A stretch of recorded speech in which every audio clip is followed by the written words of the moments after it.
सभी प्रेमी सज्जनों को सतनाम साहिब बंदगी सत्य कबीर। आज बहुत बड़ी उलझन को सुलझा तो नहीं पाएंगे, बाकी उसके विषय में आपसे चर्चा जरूर करेंगे। देखिए, वर्तमान युग में समस्या बहुत गंभीर है।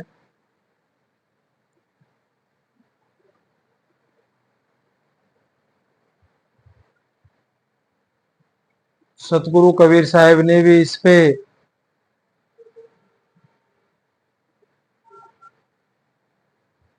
कड़े शब्दों में घोर निंदा भी की और बड़े बड़े महाज्ञानी संतों को चेतावनी भी दी, लेकिन ना तो वो तब माने और ना ही आज माने हैं। पहले इस वाणी से ही शुरू करते हैं जो आपने पढ़ी है। भीखा भूखा को नहीं, सबकी गठरी लाल, गृह खोलना जानसी, ताते भय कंगाल। तो एक बहुत पहुंचे हुए संत हुए थे भीखा जी, तो उन्होंने ही ये अपनी वाणी में कहा है। कह रहे हैं भीखा भूखा कोई नहीं, कह रहे यहाँ कोई भी भूखा नहीं है। जो भी मानव तन प्राप्त जिनको हुआ है वो कोई भी भूखा नहीं है, किसी भी प्रकार से निर्धन नहीं है, दरिद्र नहीं है, बड़े ऊंचों वाला ऊंचे भाग वाला है। वो दुखी क्यों है? गृह खोल न जानसी, ताते भय कंगाल। गृह बताया गया है गांठ। मान लो गठरी की जो गांठ होती है, भीखा भूखा को नहीं, सबकी गठरी लाल, वो अनमोल हीरे मोती हमारे साथ आए हैं, उसकी गठरी बन के आई है। लेकिन उस गठरी को हम भूल गए और गांठ खोलना तो दूर की बात है। लेकिन जो उस गठरी को जान गए हैं, यहां गौर करने वाली बात है, जो उस गठरी को जान गए हैं गांठ उनसे भी नहीं खोली गई है।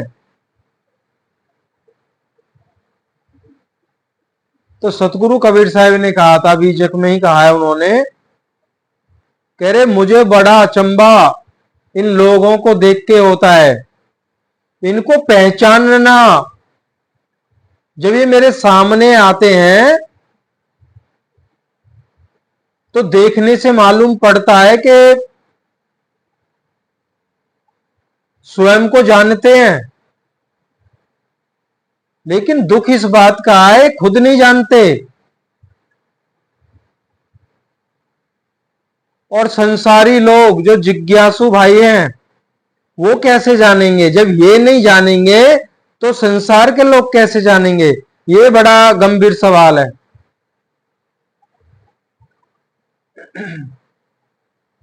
क्यों नाना प्रकार की इनकी वेशभूषा, माला तिलक छापा, ये आडंबर, आडंबरों को तो साहिब ने बिल्कुल जड़ से काट दिया है। सच्चा गुरु आडंबरी नहीं होगा। कम से कम भरम में जाने से तो रुक जाएंगे। इस बात को याद रखना है, सच्चा गुरु कोई आडंबर नहीं करता है।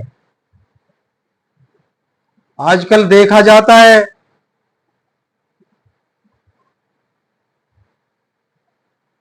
विक्टोरिया बग्गी जो होती है, शादी ब्याहों में चलती हैं, घोड़े सवार होते हैं जिनमें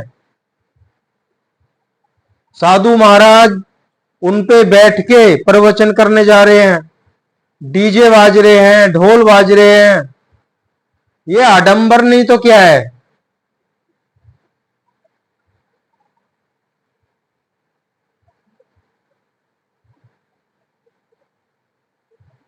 अपने से 2 गुने उम्र के बुजुर्ग माथा रगड़ रहे हैं उनके चरणों में, और वो रगड़वा रहे हैं। ये सच्चा गुरु नहीं करता ये काम। वो तो इस मान बढ़ाई से बहुत दूर रहता है।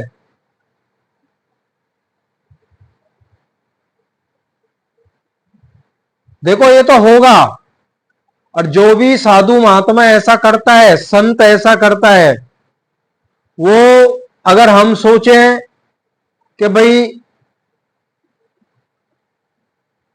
ये फले फूलेगा नहीं, देखो एक जो ऐसा करेगा, जो झूठ का सहारा लेगा, जो जितना ज्यादा सहारा लेगा झूठ का, वो उतना ही ज्यादा ऊपर जाएगा।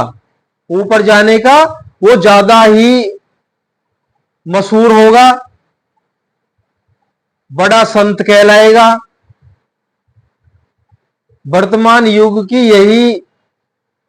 यही प्रचलन है। जो जितना ज्यादा झूठ बोलेगा वो उतना ही ज्यादा तरक्की करेगा।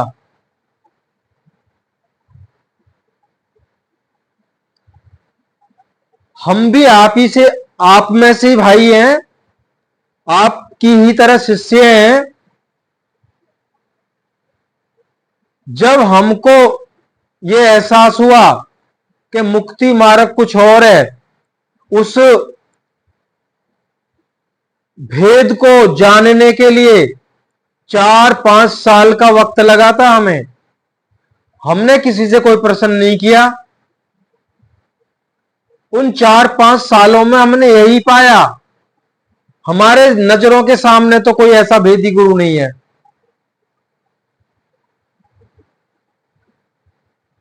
बात कड़वी जरूर लगेगी, लेकिन सत्य है।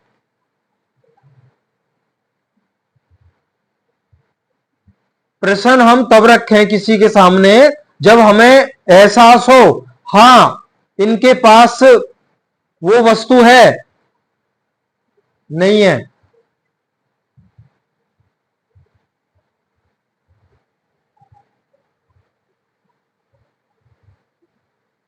देखिए यहां पे बहुत कुछ परमात्मा ने यहां छोड़ा भी हुआ है हमें, जिससे हम समझ भी सकते हैं।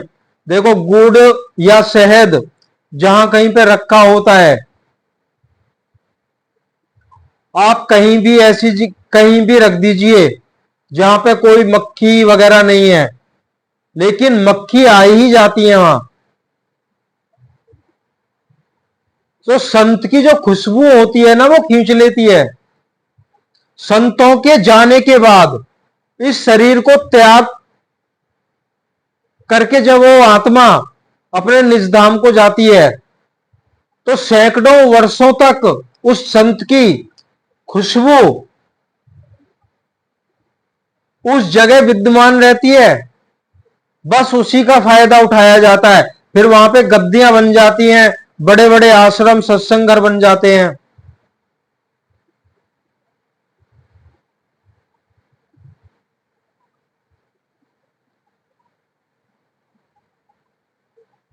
एक सच्चे संत को पहचानना और झूठे संत को पहचानना उतना ही मुश्किल हो गया है, जैसे कबीर साहब ने बताया है। पानी में मीन के मार्ग को खोजना, पानी में मछली जब तैरती है उसके मार्ग का पता करना कि ये पानी में कौन कौन सी जगह से घूम घूम के आई है, नहीं पता कर सकते। या आकाश मार्ग से कोई पक्षी उड़ता हुआ जा रहा है, उसका मार्ग हम नहीं बता सकते। पक्षी है, कब किसको किधर मुड़े किधर जाए, टेढ़ा मेढ़ा चलता है।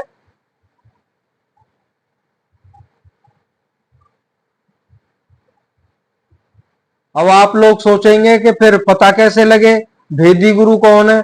ये आपको बता दिया है, भेदी गुरु स्वयं घट में प्रकट होता है। बस थोड़ा सा सतगुरु कबीर के प्रति हमारा प्रेम होना चाहिए। सारा काम वही करते हैं।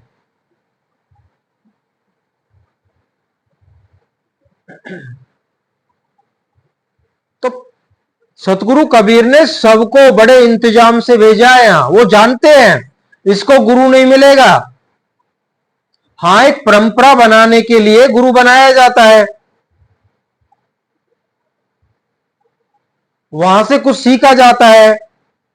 जब सीखते हैं तभी पता चलता है सत्य क्या है, सत्य क्या है।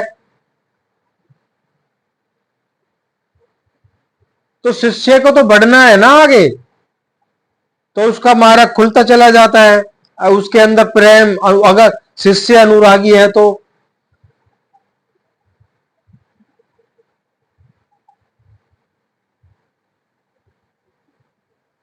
सबसे बड़ी बात बताने जा रहे हैं आपको। अच्छे से अपने अंतकरण में बिठा लेना। जिन गुरुओं को हम मानते हैं ना ब्रांड, ये गुरु ब्रांड है, उन गुरुओं की शुरुआत, पीछे जाके शुरुआत देखिए उनकी कैसे हुई है।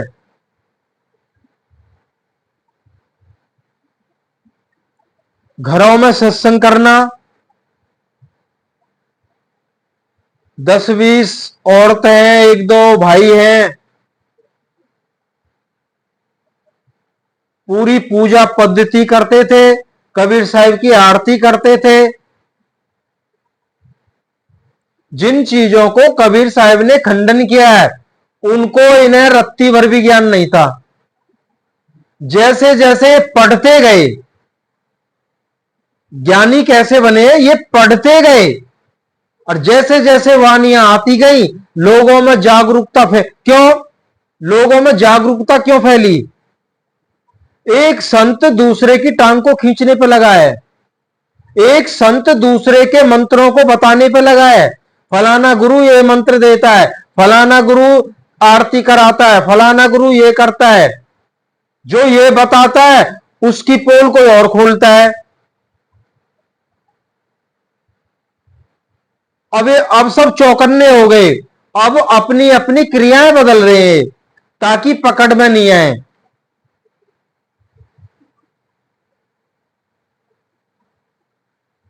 देखिए, ज्यादातर आपको हमने जो देखा है, बड़े से बड़े सत्संग हैं, जो छोटे की बात छोड़ दीजिए, बड़े से बड़े जितने भी सत्संग हैं,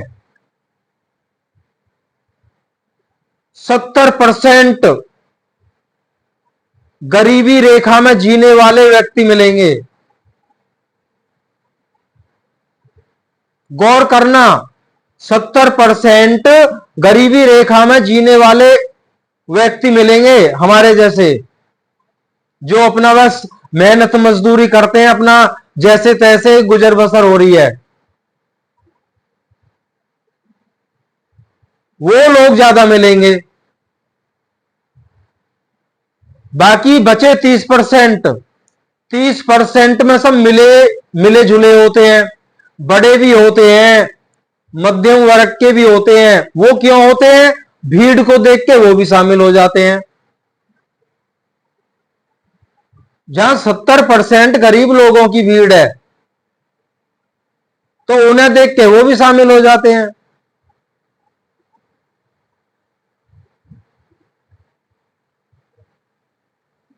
हमने किसी को कहते हुए सुना, अब सुना क्या है, ये तो स्वयं के साथ का ही वाक्य है।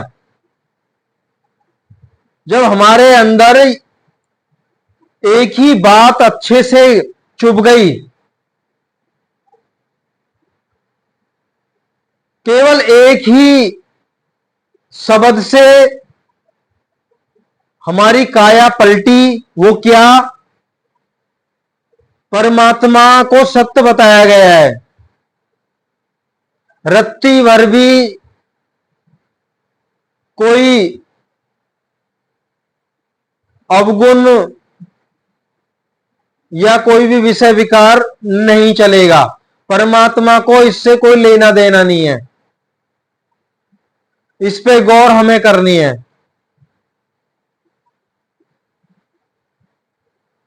तो हम भी रोज लाने रोज खाने वाले हैं।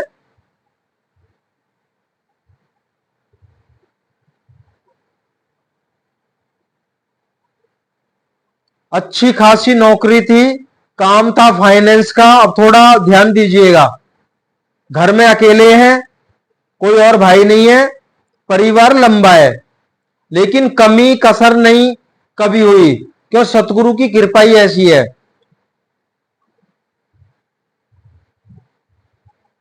तो कुछ उन्होंने नया काम दिया, उसमें थोड़ा बहुत झूठ बोलना पड़ता, हमने साफ इनकार कर दिया। क्यों? हमारे अंदर वो भूख जागृत हो गई कि झूठ नहीं बोलेंगे, नौकरी जाए जाए। तो उन्होंने काफी हमें समझाने की कोशिश भी की। तो उन्होंने कहा, भाई ऐसा है, जब जो भी ऊपर बढ़ा है, अब देखो क्या बात होती है, जो भी ऊपर बढ़ा है गरीबों के पैर पे। हमने ये बोल दिया था, गरीब लोग ही हमसे पैसे लेते हैं, छोटे छोटे लोन बांटते थे, 20,000, 30,000, 50,000, और छोटे लोग ही लेते हैं। झुग्गी झोंपड़ियों में रहने वाले दुकानदार हैं या छोटा मोटा किसी ने काम किया हुआ है, इनके गरीब लोग हैं, इनके साथ में छल करना अच्छा नहीं है। तो हमारे सीनियर ने क्या जवाब दिया, जो भी ऊपर चढ़ा है गरीबों की गर्दन पे पैर रख के ही चढ़ा है। हमने तुरंत कान पकड़े अपने, हमने सेकंड नहीं लगाया। मैंने कि आप ही गरीबों के गर्दन पे पैर रख के जाइए, कितना ऊंचा जाए, हम जहां हैं हम और गिर जाएंगे। हमने तुरंत रिजाइन लिख दिया। रिजाइन उन्होंने नहीं लिया, हमने अपनी टेबल की जो दराज होती है उसमें रख दिया, डेट नहीं डाली, जब मन करे तब ले लेना। 1 साल तक उन्होंने हमें नहीं छोड़ा, लेकिन हम अपने हिसाब से चलते रहे। जब उनको पता लगा ये नहीं करेगा, तब उन्होंने हमारा रिजाइन लिया। तो हमने जॉब छोड़ी थी। हमें जब पता चल गया सतगुरु को इस बात से कोई लेना देना नहीं है, कितनी ही बड़ी मजबूरी है आपकी। हमें पता था, हो सकता है जब घर में एक ही कमाने वाला हो और वो भी जॉब छोड़ दे तो स्थिति क्या होगी, आप अंदाजा लगा लीजिए। लेकिन उसने कोई कमी नहीं रहने दी। ये हमें सोचना है। तो कोई भी है, गरीबों को ही निवाला बनाया जाता है। और सबसे बड़ा दुख की बात यह है, आपको भी ज्ञात होगा, बड़े बड़े सत्संगों में से गुरु तो नाम दीक्षा देते ही हैं, लेकिन कई जीवों को भी वो नियुक्त कर देते हैं कि गुरु की गैर हाजिरी में अगर कोई नाम दीक्षा के लिए आता है तो कई सेवादार ऐसे होते हैं वो नाम दीक्षा दे देते हैं। बताइए, लाखों व्यक्तियों को नाम दीक्षा देने वाला वो गुरु ही है। जिस खूंटे से बंधा था वो दूसरे खूंटे से जाके बंध गया।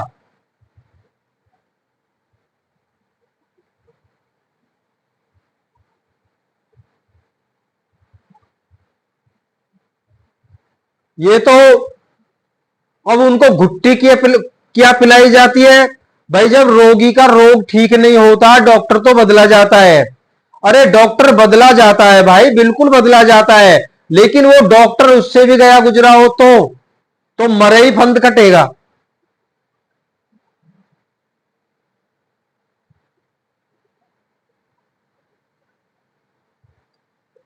तो हमारी तो इतनी पहुंच कहां, जहां गुरु लोग भटक रहे हैं।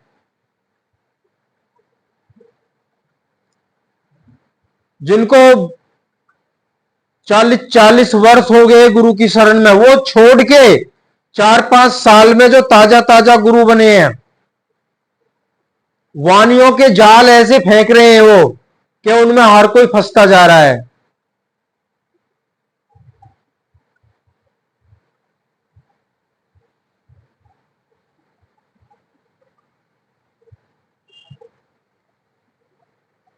तो हमारा तो कहने का भाव यही है भाई,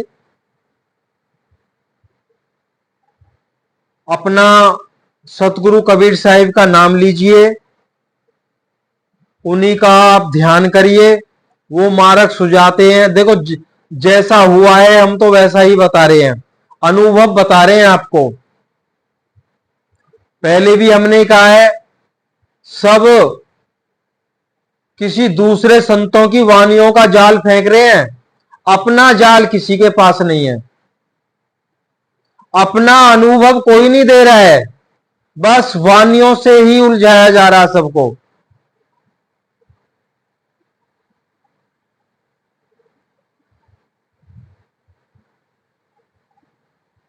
अनुभव होंगे तो देंगे।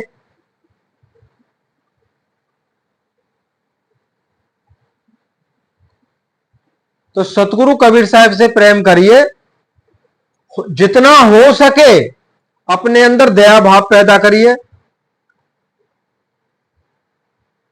दान की इच्छा है आपकी, साहब ने कहा है ना कि चतुर व्यक्ति वही है, अगर नाम में पानी, भाई जब नाव में बैठ के जा रहे हैं, अगर उसमें पानी भर जाता है तो दोनों हाथों से अगर उस पानी को उलचे तो वो तो सियाना है, वही चतुर व्यक्ति है। अब घर में अगर धन बढ़ गया ज्यादा तो दोनों हाथों से उसे उलीचे।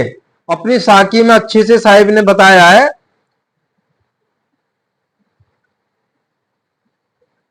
तो ये नहीं कहा है कि साधु महात्माओं के चरणों में दान अर्पण करें, बिल्कुल नहीं करना है।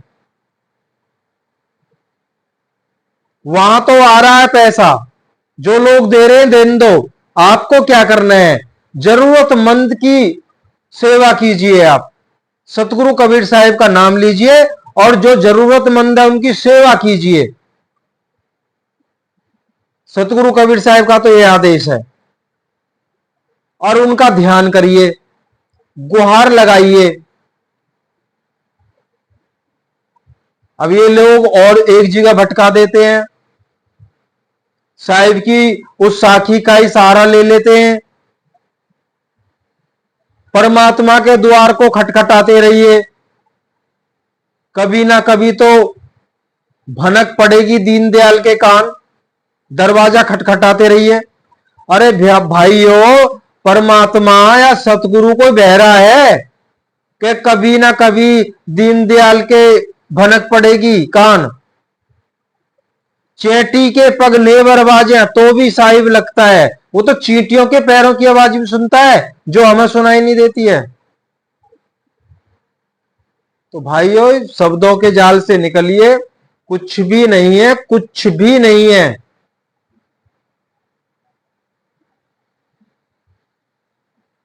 सतगुरु कबीर साहिब को सेव उनकी सेवा कीजिए बस। और इस झमेले से तो जब तक नहीं निकलोगे कोई फायदा होने वाला। जिस दिन निकल गए, आप 10 दिन तो नोट कर लो, आपको सतगुरु क्या अनुभव देते हैं आप ही बताएंगे। फिर जो बताया जाएगा आपको वही सत्य ज्ञान है आपके लिए, बाकी सब झूठ है। सतनाम साहिब बंदगी।